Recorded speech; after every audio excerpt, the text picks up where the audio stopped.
Hello. Options में एक बहुत इंपॉर्टेंट कॉन्सेप्ट है मनीनेस का।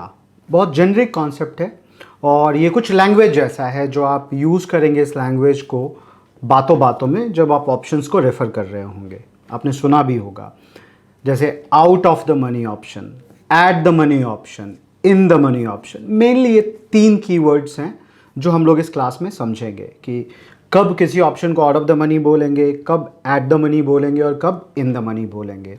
ये हम लोग एनएससी के ऊपर ऑप्शन चेन में भी देख करके समझेंगे और कुछ एग्जांपल्स लेकर के भी मैं समझाऊंगा आपको एक्सेल शीट पे। और उसके पहले ब्रीफली अभी बता देता हूँ जेनरिक टर्म में, नो डिफिनेशन।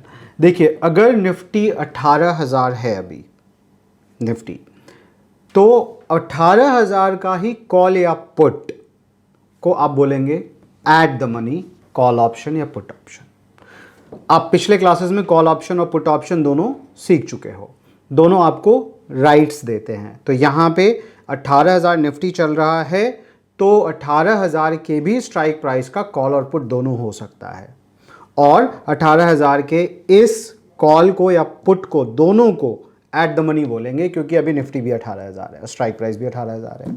अब कॉल के बारे में बात करते हैं। कॉल में अगर निफ्टी 18,000 है और 18,100 के स्ट्राइक प्राइस का कॉल को रेफर करें हम, तो उसे हम बोलेंगे out of the money option.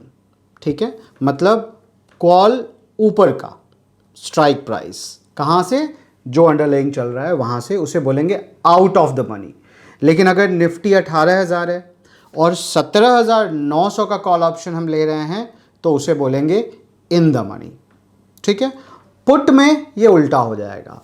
Put में अगर निफ्टी 18,000 है तो 17,900 के स्ट्राइक प्राइस का जो पुट है उसे बोलेंगे आउट ऑफ द मनी, और जो 18,100 का पुट है उसे क्या बोलेंगे हम, उसे हम बोलेंगे इन द मनी। ठीक है, तो कई लोग इसको जब मेमोराइज करने की कोशिश करते हैं तो वो कंफ्यूज हो जाते हैं और इसलिए हमें फिर ज़रूरत पड़ती है इसके डेफिनेशन की। तो मनीनेस वो कॉन्सेप्ट है जहाँ पे आपको कॉल और पुट का वो डेफिनेशन याद करना पड़ेगा, जिस डेफिनेशन में आपको पता है कि जब आप बायर हो किसी ऑप्शन के तो वहाँ पे आपको राइट मिलता है। क्या राइट मिलता है, इस एग्जांपल में एक बार देखते हैं। पहले कॉल ऑप्शन की बात करते हैं। लेट से अंडरलाइंग 18,000 है, 18,000 के ऊपर मैं सबको आउट ऑफ द मनी बोल रहा हूँ। क्यों आउट ऑफ द मनी बोल रहा हूँ और इन सबको क्यों इन द मनी बोल रहा हूँ, एक ही डिफरेंस है दोनों में। Difference out of at the money तो देखो बहुत सिंपल है, जहाँ पे स्ट्राइक प्राइस है वहीं पे अंडरलाइंग है, तो 18,000 के स्ट्राइक प्राइस को एट द मनी बोलेंगे। आउट ऑफ द मनी और इन द मनी की बात करते हैं तो डेफिनेशन ये है कि कॉल ऑप्शन मुझे एक राइट देता है कि मैं एक्सपायरी के दिन जो मेरा स्ट्राइक प्राइस है उस स्ट्राइक प्राइस पे मैं अंडरलाइंग को खरीद लूँ।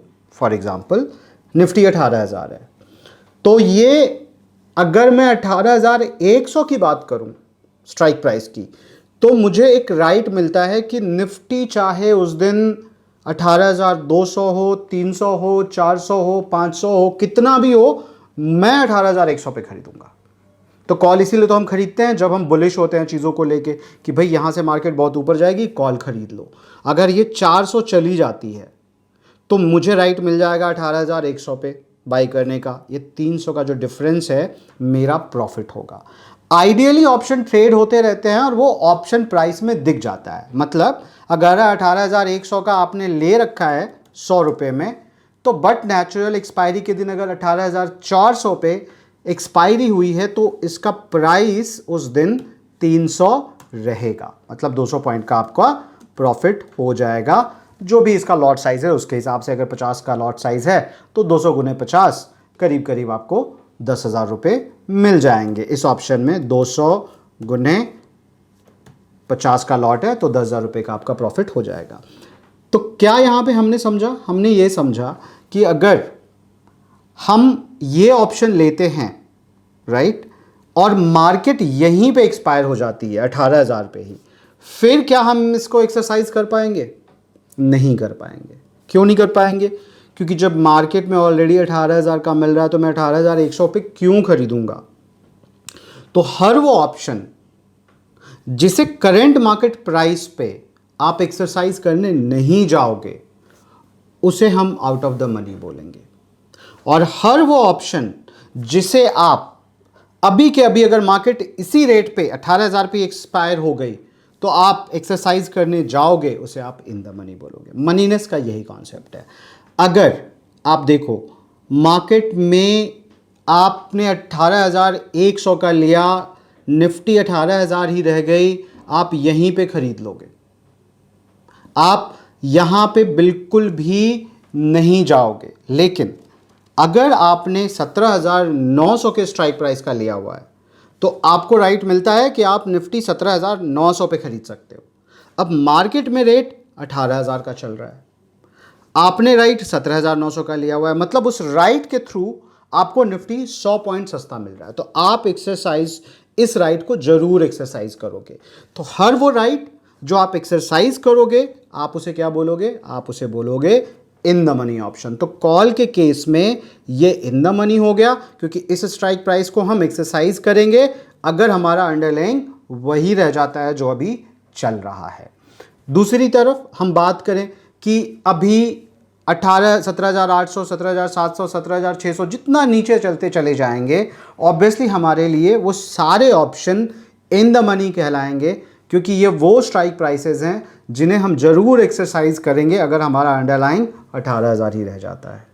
ठीक है, और जितना ये ऊपर चलते चला जाएगा ये सारे के सारे आउट ऑफ द मनी कहलाएंगे। बहुत नीचे चलते चले जाएंगे तो एक टर्म और भी लोग यूज करते हैं, डीप इन द मनी। और बहुत ऊपर चले जाएंगे 19,000 की तरफ तो बोलेंगे फार out of the money. Right, तो 5 टर्म्स हो गए, at the money, out of the money, in the money, deep in the money, far out of the money. Simple concept है। पुट को समझ लेते हैं। अब पुट में कैसे समझेंगे? पुट के फिर डेफिनेशन पे जाते हैं। पुट हमें राइट देता है कि हम अपने अंडरलाइंग को, for example the same case underlying 18,000 है, अपने अंडरलाइंग को जो भी स्ट्राइक प्राइस है वहाँ पे अगर मैंने ये पुट लिया हुआ है 18,100 का, तो मुझे राइट मिलता है कि मैं 18,100 पे जिसने मुझे पुट ऑप्शन सेल किया है उसे निफ्टी सेल कर सकता हूँ। तो आप यहाँ पे देखें, अब अगर 18,100 चला गया, 18,100 के स्ट्राइक प्राइस का हमने लिया हुआ है और निफ्टी 18,000 ही रह गई, तो क्या हम इसे एक्सरसाइज करेंगे? राइट मिला हुआ है 18,100 में बेचने का, निफ्टी 18,000 है तो जरूर एक्सरसाइज करेंगे। इसे हम जरूर एक्सरसाइज करेंगे, हम उसे 18,100 में बेचेंगे क्योंकि हम उसे महंगा बेच रहे हैं। लेकिन अगर निफ्टी गिर करके, लेकिन अगर हम लोगों ने 17,900 स्ट्राइक प्राइस का लिया हुआ होता और निफ्टी यहीं पे रह जाती, तो क्या हम 17,900 पे बेचते? जो चीज़ मार्केट में ऑलरेडी 18,000 की बिक रही है उसे हम 17,900 में क्यों बेचेंगे? किसी को सस्ते में नहीं बेचेंगे। तो ये सारे ऑप्शन जो 18,000 के नीचे हैं, पुट के केस में हम इन्हें बोलेंगे कि ये out of the money option है। और जितना ऊपर चलते चले जाएंगे उतने ऊपर पे हम बेचते चले जाएंगे, जरूर बेचेंगे। तो हम पुट के केस में जो ऊपर की तरफ है उसे इन द मनी ऑप्शन बोलेंगे। अब हम थोड़ा सा ऑप्शन चेन की तरफ जाएंगे और वहाँ देखेंगे, अगेन सेम कॉन्सेप्ट है। ये हमारा आउट ऑफ द मनी है, तो और नीचे चलते चले जाएंगे तो हम क्या बोलेंगे? फार आउट ऑफ द मनी। और ऊपर चलते चले जाएंगे तो deep in the money put option हो गया। अभी हम ऑप्शन चेन में जाएंगे और देखेंगे, मार्केट डेटा पे गए, डेरिवेटिव मार्केट पे गए, बैंक निफ्टी एक उठा लिया, निफ्टी उठा लेते हैं, निफ्टी का एग्जांपल ले रहे थे हम लोग। यहाँ पे आपको ऑप्शन चेन दिखता है। अभी निफ्टी 18,026 चल रही है, 1 मिनट के लिए हम मान के चलते हैं कि 18,000 ही चल रहा है। तो ये 18,050 है, 18,000 है, इन दोनों के बीच में 18,026 है कहीं ना कहीं पे। ठीक है, तो अगर हम ऑप्शंस में अगर आप देखें तो हर 50 पॉइंट के साथ स्ट्राइक प्राइस चेंज करके निफ्टी ने दिया हुआ है प्रोडक्ट बना के, और लोग उसमें ट्रेड कर रहे हैं। फॉर एग्जांपल अभी हम मान के चलते हैं कि 18,000 निफ्टी है, तो आप बोल पाएंगे कि ये वाला option at the money call है, ये वाला option at the money put है। ये सारे 18,000 से ऊपर जितना कुछ भी है वो out of the money option है। तो जितना out of the money option होगा वो उतना सस्ता होते चले जाएगा। ये भी आप एक दिमाग में विजुअलाइज करके रख सकते हैं। और इन द मनी, जितना इन होता जाएगा उतना महंगा होता जाएगा। दोनों के केस में ये एप्लीकेबल है, राइट। तो यहाँ पे आप देखो, ये हमारे out of the money option है। Far out of the money option अगर आप देखो तो और सस्ते होते चले गए हैं, 1-2 रुपये के हो गए हैं। ये हमारे इन द मनी ऑप्शन से महंगे होते जाएंगे। ये deep in the money options और भी महंगे होते चले जाएंगे। पुट के केस में देखें तो क्या देखेंगे, ये आउट ऑफ द मनी है। क्यों? क्योंकि ये नीचे की तरफ जा रहा है। अगर नीचे के स्ट्राइक प्राइसेस का हम देखें तो हमें पता है कि निफ्टी को 18,000 से कम 500 पॉइंट गिरना होगा, तब जाके 17,500 का जो पुट है इसका एक्सरसाइज आप राइट का एक्सरसाइज कर पाओगे। नहीं तो अगर निफ्टी कहीं इधर ही रह गई तो आपके लिए ये ऑप्शन का राइट कभी एक्सरसाइज नहीं कर पाओगे, इनके प्राइसेस कभी नहीं बढ़ पाएंगे। तो ये 18,000 के नीचे पुट के केस में सारे आउट ऑफ द मनी है। तो ये 2-3 तरीके हैं याद रखने के। पहला, हर वो ऑप्शन जो आप एक्सरसाइज कर पाओगे करंट मार्केट प्राइस पे और करना चाहोगे वो आपके लिए इन द मनी है।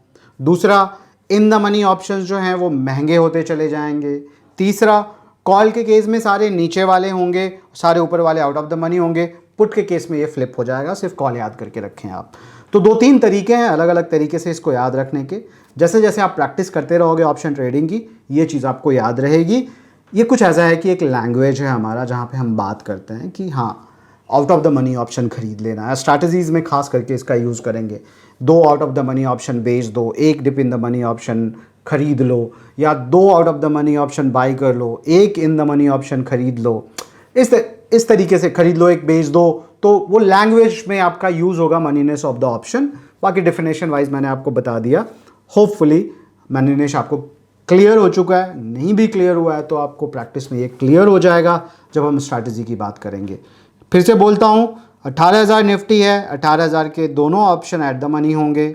18,000 के ऊपर वाले सारे out of the money call होंगे, नीचे वाले सारे इन द मनी कॉल होंगे। पुट के साइड में उल्टा हो जाएगा, सारे नीचे वाले out of the money put option हो जाएंगे और सारे ऊपर वाले 18,000 के इन द मनी पुट ऑप्शन हो जाएंगे। आई होप आपको मनीनेस ऑफ द ऑप्शन, उसका कॉन्सेप्ट, उसका डेफिनेशन समझ में आ गया। मिलते हैं हम लोग अगले क्लास में और सीखते हैं कुछ दूसरे कॉन्सेप्ट्स। Thank you.